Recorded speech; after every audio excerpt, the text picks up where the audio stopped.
Looking back at your preliminary task, what do you feel you have learnt in the progression from it to the full product?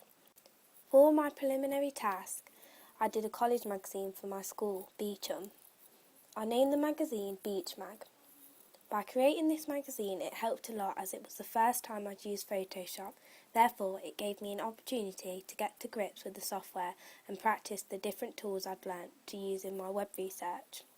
It also gave me a better understanding of how to set out a magazine and gave me the ability to play around with the different fonts and textures available.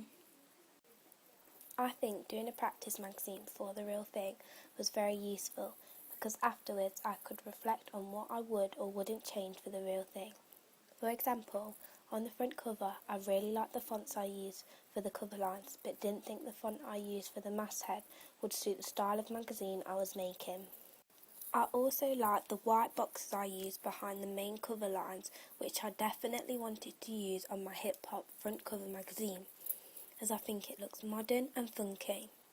However, I developed this by changing the colour of the boxes and the font colour.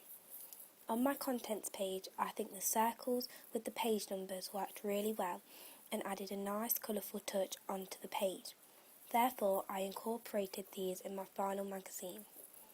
Doing a preliminary magazine also gave me a chance to have a practice at taking some original images and getting me used to the cameras and its settings.